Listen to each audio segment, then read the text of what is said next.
Sadasivpet municipal ఎన్నికల్లో BRS జెండా ఎగురవేయాలని రాష్ట్ర కార్పొరేషన్ మాజీ చైర్మన్ సమన్వయకర్త మఠం భిక్షపతి సంపం దేవులు పిలుపునిచ్చారు. బుధవారం సదాశివపేట ఎస్వీఎస్ ప్యారడైజ్ వెంచర్లో ఏర్పాటు చేసిన మీడియా సమావేశంలో మఠం భిక్షపతి సంపం దేవులు మాట్లాడుతూ సేవ చేసే ఎడ్యుకేటెడ్ వ్యక్తిగా కుటుంబం నుంచి వచ్చిన 13వ వార్డు అభ్యర్థి ఎర్ర విశాలని భారీ మెజార్టీతో గెలిపించాలని అన్నారు. గడిచిన కాలంలో మనం చేసిన అభివృద్ధి సంక్షేమ పథకాలే మనకు శ్రీరామ రక్ష. వార్డుల వారీగా ప్రజల సమస్యలను పరిష్కరిస్తూ ఇంటింటికి బీఆర్ఎస్ పథకాలను పార్టీ అభివృద్ధి కార్యక్రమాలను తీసుకెళ్లాలని కార్యకర్తలకు దిశానిర్దేశం చేశారు. మన లక్ష్యం విజయం అని సమన్వయకర్తల నేతృత్వంలో కార్యకర్తలంతా మున్సిపల్ యుద్ధానికి సిద్ధం కావాలని పిలుపునిచ్చారు. సదాశివపేట మున్సిపల్ పీఠంపై గులాబీ జెండా ఎగరడం ఖాయమన్నారు. ఈ కార్యక్రమంలో బీఆర్ఎస్ రాష్ట్ర నాయకులు చింతా సాయి, సంపన్దేవ్, కోడూరు రమేష్, కోడూరు అంజయ్య, ఎర్ర నాగరాజ్ గౌడ్, అక్బరుద్దీన్, దిడిగే నాగేష్, ఆత్మకూరు నగేష్, ఎర్ర సంశయ్ తదితరులు పాల్గొన్నారు. సేవ చేసుకుంటా వచ్చి అవకాశం రాకపోవడం వల్ల అవకాశం రాలేదు, కానీ మా నాగేశ్వరని కూడా మీకు సేవ చేశారు. ఇంతమంది మీకు ముందుకు వస్తా ఉన్నారు సేవ చేసి, మరి వాళ్ళని నిలబెట్టుకోవాల్సిన అవసరము నా 13వ వార్డు ప్రజలకు ఉందని నేను కంపల్సరీ చెప్తా ఉన్నాను. ఇంకో విధంగా మనం ఏవైతే గ్యారంటీలు ఇచ్చినాం, ఏదైతే మనం బీఆర్ఎస్ పార్టీ ప్రభుత్వంలో మనం 10 ఏళ్ల పాటు మనం ఏం చేసినాం, వాళ్ళు కాంగ్రెస్ ప్రభుత్వం వచ్చిన తర్వాత ఏమొచ్చిందన్న విషయం మీకు అందరు తెలుసు. మీరు అందరు చూస్తూనే ఉంటారు. మీరందరూ కూడా చాలా మందితోటి సంబంధాలు కలిగినటువంటి వ్యక్తులు, మీకు వ్యాపారవేత్తలు ఉన్నారు, విద్యార్థులు ఉన్నారు, యువకులు ఉన్నారు. మీకు అన్ని విషయాలు మీకు తెలుసు. దానిలో నేను ఈరోజు మరి సదాశివపేట పట్టణంలో మరి బీఆర్ఎస్ పార్టీ జెండా ఎగరాలంటే ఫస్ట్ మొదటి విజయం సాధించే సీటు 13 వార్డు సీట్ అని చెప్పి నాగేశ్వర అవకాశం కష్టపడతా ఉన్న అవకాశం రాకుండా కూడా ఉత్సాహంగా మరి మా విశాలకని గెలిపించాలని చెప్పి ఎంతో తాపత్రయపడుతున్నారు. అదే తాపత్రయం ప్రతి బీఆర్ఎస్ పార్టీ కార్యకర్త కూడా తాపత్రయపడాలని చెప్పి నేను మనస్ఫూర్తిగా కోరుకుంటా ఉన్నాను. ఎందుకంటే ఇక్కడ స్థానిక ఎమ్మెల్యే మన ప్రభాకర్ ఉన్నాడు. ఏది 5 నిమిషాల్లో పోయి ఆయన చెప్పుకునే అవకాశం ఉన్నది. ఏ పనులు ఆయన చెప్పుకొని చేసుకునే అవకాశం మీకు ఉన్నది.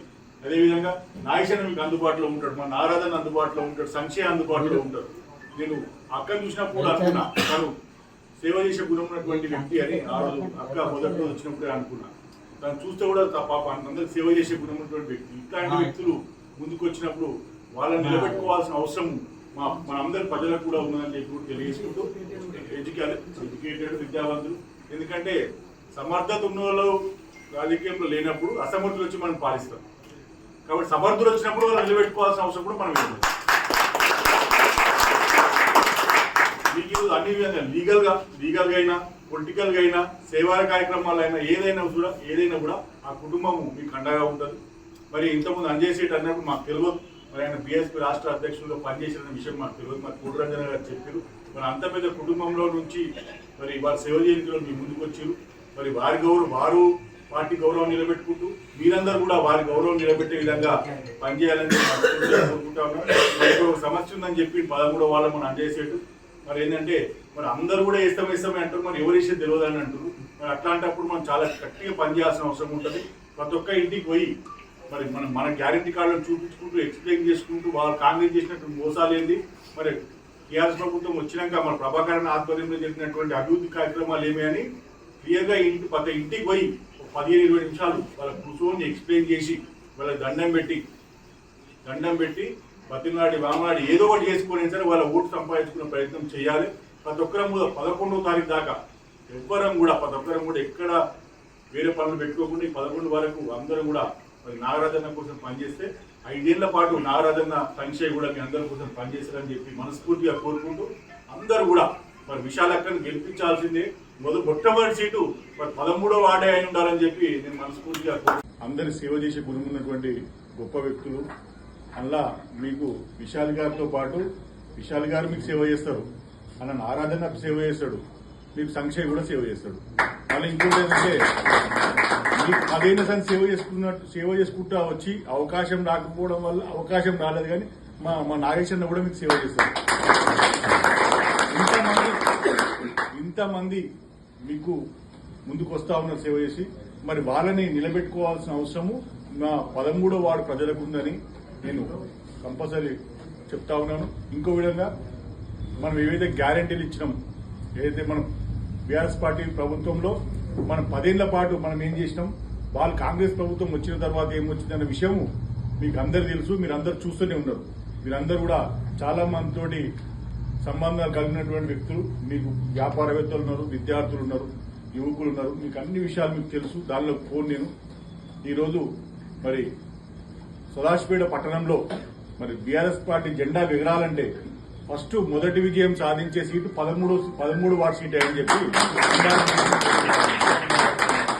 ఈరోజు నాగేశన్న 10 ఏళ్ళు అవకాశం కష్టపడతా ఉన్నాడు. అవకాశం రాకున్నా కూడా ఉత్సాహంగా మరి మా విశాలక్కను గెలిపించాలని చెప్పి ఎంతో తాపత్రయపడుతున్నాడు.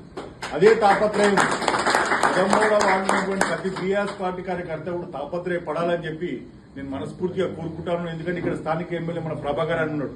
ఏది 5 నిమిషాల్లో పోయి ఆయన చెప్పుకునే అవకాశం ఉన్నది. ఏ పనులు ఆయన చెప్పుకొని చేసుకునే అవకాశం మీకు ఉన్నది. అదేవిధంగా నాగేశన్న మీకు అందుబాటులో ఉంటాడు, మన నారాధన అందుబాటులో ఉంటాడు, సంక్షేమ అందుబాటులో ఉంటాడు. నేను అక్కను చూసినప్పుడు కూడా అనుకున్నా తను సేవ చేసే గుణం ఉన్నటువంటి వ్యక్తి అని. ఆ రోజు అక్క మొదటి రోజు వచ్చినప్పుడే అనుకున్నా.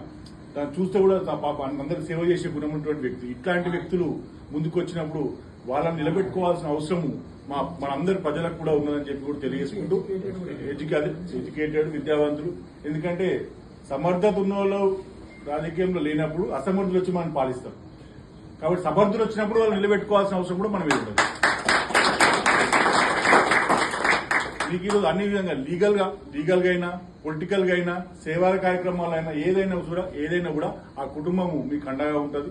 మరి ఇంతకుముందు అంజయ్ సేఠ్ అన్నప్పుడు మాకు తెలియదు, మరి ఆయన బీఎస్పీ రాష్ట్ర అధ్యక్షులుగా పనిచేసిన విషయం మాకు తెలియదు. మరి కోట్లంజన గారు చెప్పారు. మరి అంత పెద్ద కుటుంబంలో నుంచి మరి వారి శివ జయంతిలో మీ ముందుకు వచ్చారు. మరి వారు పార్టీ గౌరవం నిలబెట్టుకుంటూ మీరందరూ కూడా వారి గౌరవం నిలబెట్టే విధంగా పనిచేయాలని మనస్ఫూర్తిగా కోరుకుంటా ఉన్నాం. మరి ఒక సమస్య ఉందని చెప్పి 13వ వార్డులో మన అంజయ్ సేఠు మరి ఏంటంటే మరి అందరూ కూడా వేస్తామే అంటారు, మరి ఎవరి విషయం తెలియదు అని అంటారు. మరి అట్లాంటప్పుడు మనం చాలా గట్టిగా పనిచేయాల్సిన అవసరం ఉంటుంది. ప్రతి ఒక్క ఇంటికి పోయి మరి మన గ్యారంటీ కార్డులను చూపించుకుంటూ ఎక్స్ప్లెయిన్ చేసుకుంటూ వాళ్ళు కాంగ్రెస్ చేసినటువంటి మోసాలు ఏంది, మరి టీఆర్ఎస్ ప్రభుత్వం వచ్చినాక మన ప్రభాకరన్ ఆధ్వర్యంలో జరిగినటువంటి అభివృద్ధి కార్యక్రమాలు ఏమి అని క్లియర్ గా ప్రతి ఇంటికి పోయి ఒక 15-20 నిమిషాలు వాళ్ళ కూర్చొని ఎక్స్ప్లెయిన్ చేసి వాళ్ళకి దండం పెట్టి బతిలాడి వామలాడి ఏదో ఒకటి చేసుకుని సరే వాళ్ళ ఓటు సంపాదించుకునే ప్రయత్నం చేయాలి. ప్రతి ఒక్కరం కూడా 11వ తారీఖు దాకా ప్రతి ఒక్కరం కూడా ఎక్కడ వేరే పనులు పెట్టుకోకుండా ఈ 11 వరకు అందరం కూడా మరి నాగరాజన్న కోసం పనిచేస్తే 5 ఏళ్ల పాటు నాగరాజన్న సంక్షేమ కూడా మీ అందరి కోసం పనిచేస్తారని చెప్పి మనస్ఫూర్తిగా కోరుకుంటూ అందరూ కూడా మరి విశాలక్కను గెలిపించాల్సిందే. మొట్టమొదటి సీటు మరి 13వ వార్డే అయి ఉండాలని చెప్పి నేను మనస్ఫూర్తిగా కోరుకుంటాను. జై తెలంగాణ, కారు గుర్తుకే, జై తెలంగాణ.